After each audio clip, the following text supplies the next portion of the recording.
Hi friends, నలుగురితో కాసేపు. ఈరోజు మనం ఓ 4 మంచి మాటలు చెప్పేసుకుందామా? హనుమంతుల వారు.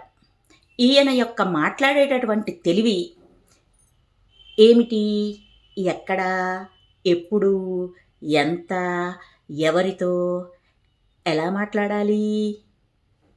ఈ 5 సూత్రాలని మనసులో పెట్టుకొని ఎవరితో ఎలా నడిచాడు? దీనికో చిన్న ఉదాహరణ మనం చెప్పేసుకుందాం. లంకలో సీతమ్మ వారిని చూసి తిరిగి వచ్చాడు. మరి జాంబవంతుల వారు దగ్గరగా పిలిచాడు. నాయనా, ఏంటి కథ? ఎలా వెళ్ళావు? ఎలా వచ్చావు?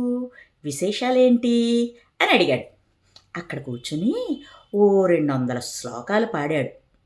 ఓ అది చేసేసాను తాత, ఇది చేసేసాను, మరేమో వాణ్ణి కొట్టాను, వీణ్ణి కూడా కొట్టాను, లంకకేమో నిప్పెట్టాను అని 200 శ్లోకాలు పాడాడు.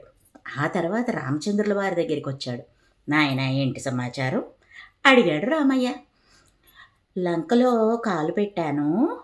అశోకవనంలో సింసుపా వృక్షఛాయలో మబ్బులు కమ్మిన చంద్రబింబల్లా, మకిలి పట్టిన అద్దంలా, ఎండిపోతున్న అరటి మువ్వులా ఉన్నటువంటి సీతమ్మ వారిని చూశాను అని చెప్పాడే తప్ప అక్కడ ఇలా మీసాలు మెలేయలేదు, కార్రెగరేయలేదు, అది చేసేసా, ఇది చేసేసా అని మాట్లాడలేదు. అంటే సన్నిహితుడైనటువంటి తాతగారి దగ్గర మాట్లాడేటప్పుడు తన ప్రతాపమంతా చూపించాడు. మహాయోధుడైనటువంటి శ్రీరామచంద్రమూర్తి దగ్గరికి వెళ్ళినప్పుడు ఆయనకి ఎంత చెప్పాలో అంతే చెప్పాడు. దీన్ని బట్టి మనకేమర్థం అవ్వాలి అంటే, నువ్వు ఆలయానికి వెళ్ళి భజన చెయ్యి, ప్రార్థన చేసుకో, తప్పులేదు. కానీ మనిషివై పుట్టినందుకు ఏం నేర్చుకోవాలి? మాట్లాడడం, సరిగ్గా మాట్లాడడం.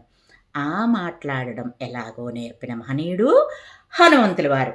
ఆ హనుమంతుల వారికి చేతులు జోడించి శబ్ద బ్రహ్మ విద్యను ఉపాసించడానికి ప్రయత్నం చేద్దాం. స్వస్తి.